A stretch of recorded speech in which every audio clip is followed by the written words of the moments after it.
Hello, today I want to present you my recording equipment, show you how I use it, few gadgets and I guess interesting hacks I made that will help me and make my work easier and faster.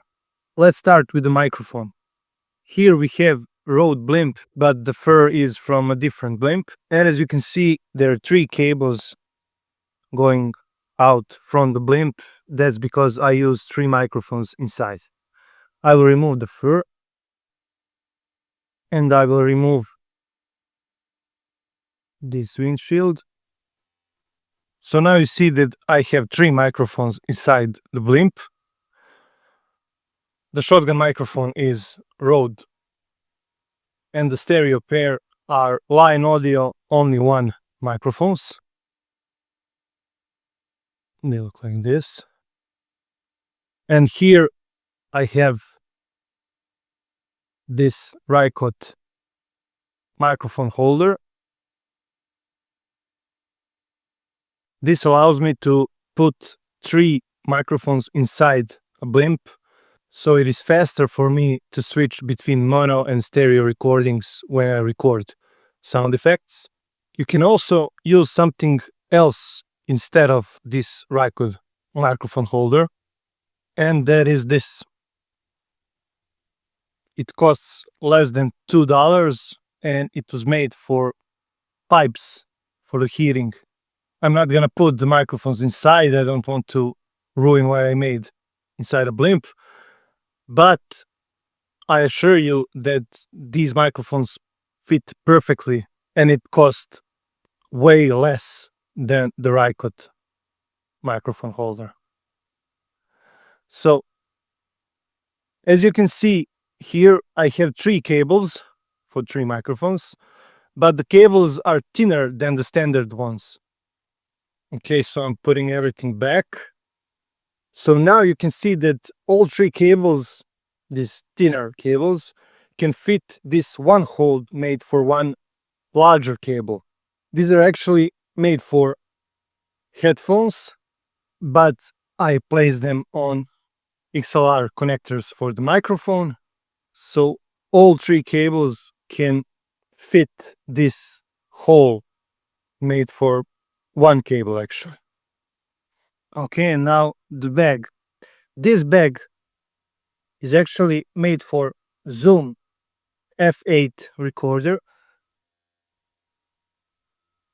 but I use Sound Devices Mix Pre 6 recorder. It fits perfectly, as you can see, and I also have these hooks that secure the recorder so it cannot fall from the back. Okay, now that I got my recorder removed from the bag, you can see that I use this small rig clamp to hold my power bank attached to the recorder.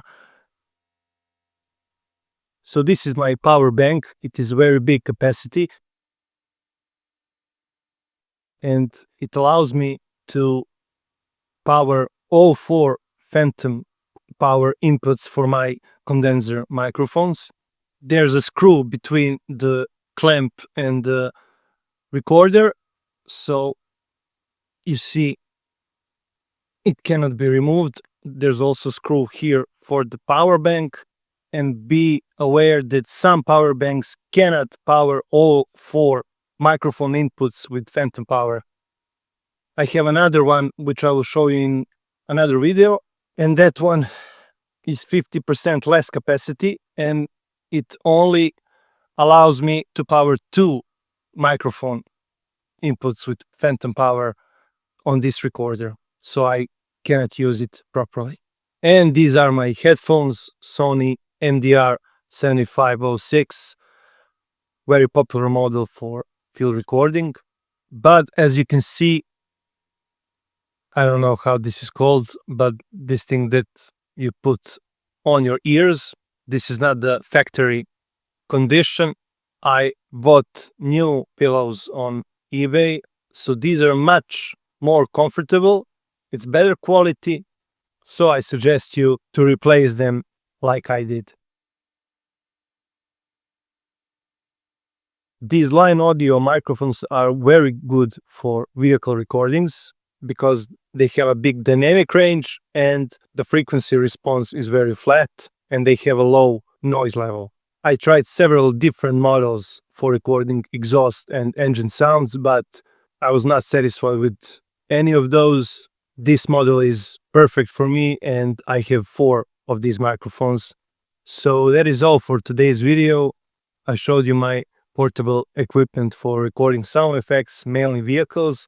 I use a few more microphones for engine and exhaust recordings, for example, but I will show you that in second video because they have wind protection, which is not currently released. I'm a tester for that equipment, so once it is out and available for the purchase, I will then record the video again and tell you about my opinion.